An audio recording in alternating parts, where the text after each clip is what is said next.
এই ভিডিওতে আমরা মূলত শিখব সম্পাদ্য নাম্বার 4। সম্পাদ্য 4-এ অঙ্কন করার জন্য আমার যে ইনফরমেশনগুলো দরকার সেটা হলো একটা সামান্তরিক, মানে সম্পাদ্য 4 হচ্ছে সামান্তরিক সংক্রান্ত, যার মধ্যে দুটি কর্ণ এবং তাদের অন্তর্ভুক্ত একটি কোণ। এই দুটো ইনফরমেশনের উপর ভিত্তি করে আমাদের সামান্তরিকটি অঙ্কন করতে হবে। তাহলে তার জন্য আমরা আমাদের যে তথ্যগুলো নেওয়ার দরকার আমরা নিয়ে ফেলি। সর্বপ্রথম নেব দুটো কর্ণ। তোমরা আমাদের নিজেদের মন ইচ্ছা মতো দুটো কর্ণ নিই।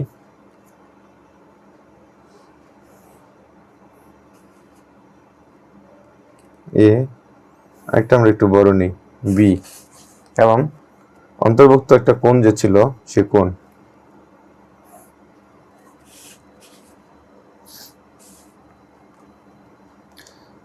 আমরা 60 ডিগ্রি প্লাস মানে 70 ডিগ্রি কাছাকাছি নিলাম, নাম দিলাম এক্স। আর আমার এখানে যে বাহুটা ছিল তার নাম দিলাম এ, আর এটা হচ্ছে বি। আসলে এটা দুইটা কর্ণ, এ কর্ণ আর এটা হচ্ছে বি কর্ণ।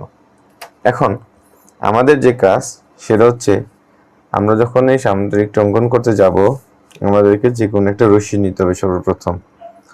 তা আমরা ধরি যে কোনো একটা রশ্মি, নাম দিলাম এ ই।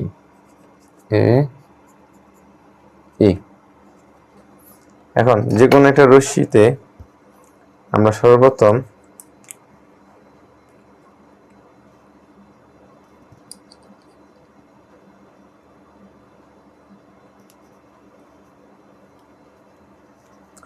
এখন যে কোনো একটা রশ্মি এই নেওয়ার পর আমাদের সর্বপ্রথম যে কাজ হচ্ছে আমাদের যে প্রথম কর্ণটা ছিল এ, এর সমান অংশ নিব, ব্যাসার্ধ নিব, নিয়ে এই থেকে কাটবো, যা পরস্পর এই থেকে এসি সমান হচ্ছে এ বাহু সমান করে কাটবো।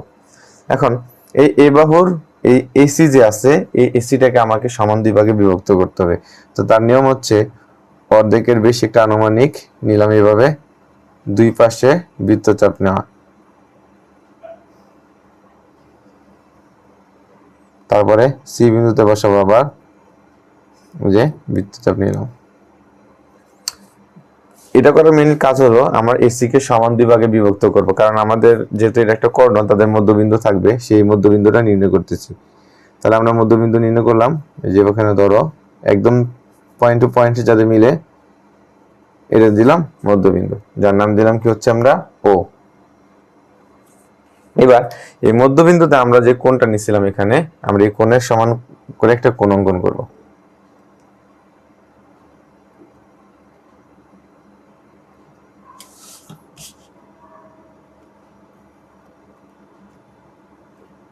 এই কোণের সমান করে আমরা একটা কোণ আঁকি, এই বিন্দুতে বসাও, মধ্যবর্তী দূরত্ব এতটুকু নাও, ব্যাস। এবার যোগ করি, এবং যোগ করে অবশ্যই উভয় পাশে বর্ধিত করতে হবে, কারণ এখানে আমরা আরেকটা কোণ রাখবো। এই যে আমরা উভয় পাশে বর্ধিত করলাম,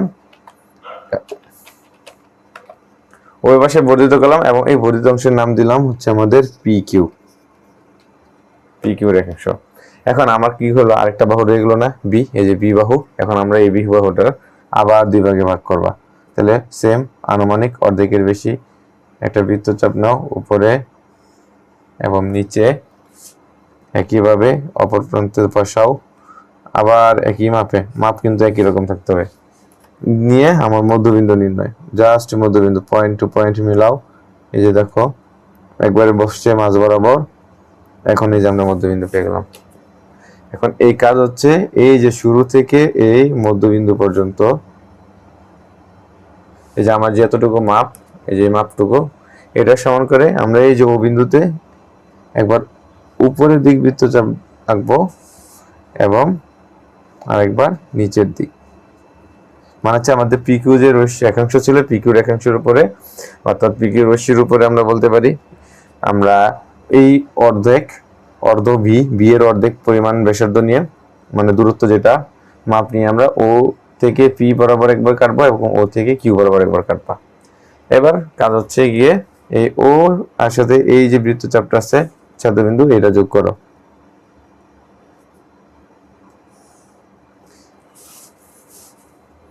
তারপরে হচ্ছে এই যে এখানে